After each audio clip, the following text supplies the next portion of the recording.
Hello, everybody. Today I want to talk about the assault of the Koreans on our constitution. As I've said in my last video, a constitution can be the document of the United States, or in Germany that would be the Grundgesetz, the foundational law. But it also has a broader sense. There's a social contract, the minimal consensus that we all understand as being very basic, and as such, if that gets destroyed, the entire functioning of our society is at risk. So, for example, it is not only the Constitution in America that guides the Supreme Court, but also the words of the framers outside of that, to understand the intent of the given words of the Constitution. And likewise, you do have no written constitution in Great Britain, for example, but there are institutions and codices and traditions that guide how a population works. So we can rely on something like a judicial system that the trials are public, that everybody can challenge everything, etc., etc. So there are basic principles that we all understand. If they are destroyed, then tyranny can arise, because these principles in themselves, they are the guard against tyranny. And that is, I think, one of the reasons why the left tries to expand the definition of core consensus into whatever they want. They want to dilute the idea that there is really something that's a bit more important than abortion, that voting is maybe a bit more important than gay marriage. They want to dilute this whole idea because they have just noticed, and I think there's envy behind it, that there are some principles that are upheld without discussion. It's just expected to consent, because without those, nothing works. And because there is such a thing as a core principle consensus, they claim that everything is the core consensus, the social contract. And this is coming in big time right now with the migration crisis. Everything is now a human right, so migration becomes suddenly a human right. And the principles on which everything else stands, according to the left, is humanitarianism, because it's so easy on people. You can always find a picture with a child crying for whatever for whatever you want, and basic compassion. This is what it is. It no longer abides to any old traditions, to the Judeo-Christian heritage or democratic traditions. It only adheres to your feelings, your immediate feelings, to the picture of a crying child. That's humanitarianism. It's detaching society from the ideas of that there's a creator that wants us to abide certain rules, and that there is a sensible development of law that have created marvelous things in the past, and that should not be abolished too easily. They want to rework the social contract, so they usually do that by emphasizing the compassion, no, the sleaze. And as much as I'm all for helping and being nice, I do understand that they have replaced something that is fairly hard and logical with a fuzzy notion of morality. And as we once had this core foundation, the social contract of the Constitution, written or informal Constitution, as well as the Judeo-Christian heritage that we have, now it is all replaced with we all must agree to cuddle, sweet, nice, etc., etc. And one of the politicians that have driven this notion of sleaze everything to the ninth is Claudia Roth of the Green Party, and she's one of the signees of a new manifesto that has emerged from the Green Party, that was signed by a lot of parliamentarians on the EU level, on the federal level, as well as on the state levels. And in this manifest, they demand that our constitution, not just now the informal, colloquial constitution, but also then the hard foundational law of Germany should be changed. And the article they want to change is Article 3, Section 3 of the foundational law Grundgesetz, which shall include, according to the manifesto, the line, the state guarantees the protection against all forms of group-oriented violations against the equal dignity of all human beings, and works for the abolition of existing disadvantages. So the emphasis is on equality, and here we are going into the realm of obsession. I'm also for fairness, but these people drive equality to the nines. And this obsession, of course, justifies all kind of bureaucracy and is used as a tool to just gain more influence and power.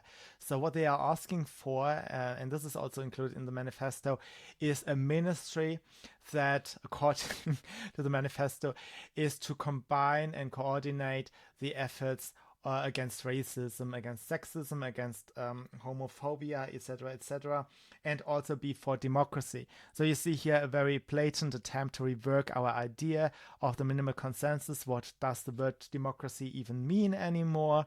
So democracy is no longer a set of rules that our elites have to bite to so that the state gets some limits and is not becoming tyrannical. Democracy is now something the state is doing with a ministry, and the average person, the powerless person, is to be pontificated over for his democratic or undemocratic behavior.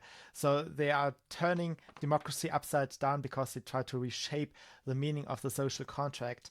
And the word democracy in itself is suffering from it. Also, they want to expand the institutional power not only by combining it centrally, and they have an obsession over centralizing things, plan and centralizing, coordination, that's the word they use in Germany very often.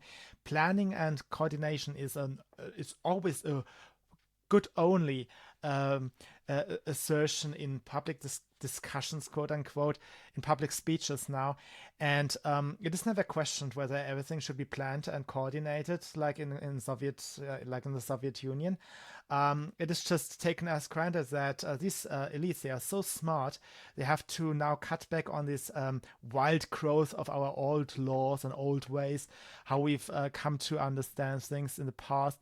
They have now to reset all of it, and they have now to create a vision and a plan, and they have to organize our lives to the minutiae and to restructure everything. And so they are not just coordinating and combining on a federal level all efforts against racism, discrimination, etc., but also they want to keep their friends in the ministries, in the public organizations as they already are. So they just want additional jobs for more friends in high positions of power with this sinecure tasks like securing humanitarianism. So all the existing positions are to be strengthened. They want more science in that interest, so they want to guide science, gender studies, that is in effect the result of it, and they want that the anti-discrimination center of the federal government shall have more powers, but they don't really specify what. I think they just want more sinecure offices. They also say they want more consulting or consultation offices or centers. I'm not quite sure what they are. Beratungsstellen is the German word, so something that gives some consultation. And I'm not quite sure on what organizational structure that is to be appended. What they also want to expand is the Verbandsklagerecht, the right of organizations to sue others on behalf of a third party, or at least that is what I think they try to do with improving in their words the Verbandsklagerecht. I think they try to change a lot of NGOs and charities into rackets. And how this works can be seen with environmentalist organizations right now, because they are now able to sue on behalf of inanimate objects like lakes, like rivers, etc. And the result is that they are out for settlements. They profit from settlement payments, and they have a strong incentive to actually drag people to the courts. And I don't know the specifics of their suggestions with regards to the Verbandsklagerecht, but I assume that they are trying to do something similar with those anti-racist organizations. I'm deeply concerned that this is the recipe for a future civil war. I see a recklessness in these power grabbers right now, and the speed that I did not expect 10 years ago. I mean, this was not to be expected. And a second news that is a bit related to that is that Spreadshirt a company that is printing pictures on shirts has now removed all pictures, or has declined businesses for all pictures that do anything in favor for the AfD. And Philip Roker, or Philip Rook, I'm not quite sure how he's pronounced, has said he has read the party program or the platform of the AfD, and he thinks they are Islamophobic. In Germany, we have formally written up platforms of the party that are totally ignored, and they are usually very sleazy and very vague and terrible. But I also had a look into the text a couple of years ago, and it didn't strike me as somehow Islamophobic or extreme or anything. Also, I think nobody should walk on eggshells only because they are Muslims. And even though they are just T-shirts, and there are more platforms out there, and I understand that, of course, Google, Facebook, etc., are far more powerful and should be our main concern. I think this really also demonstrates the basic problem we have right now, because the individual alternative platform, be it Parley, Gap, Minds, whatever it is, doesn't resolve the problem that we still have to live in the same society. We still have to buy our clothes. We still have to go to the bank. And I understand that a lot of you are into cryptocurrency and into buying tins and guns and etc.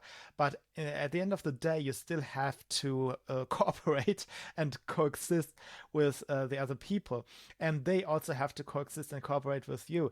And I really don't see how this goes well if the left radicalizes itself in the way it does, or stops cooperating with anybody else. I mean, they can think of themselves as being the majority, and maybe they are, but still 40% of the population can be very vital. It can be your doctor, it can be your whatever, everybody relies on services and on a something. And no matter how much you protect yourself and create some autarky for yourself, there's still some dependency that you have on people who come from the political left. Likewise, they have a dependency on you. And I think we lose our entire productivity and civilization if we get lost in our nitty-gritty wars about everything and anything all the time. And the destruction, the division of our society, this hard division, that we can no longer cooperate even. This is a harbinger of very bad times to come. I hope we can avert this, but I'm not sure if we will. Thank you for listening, and I'll see you soon. Bye.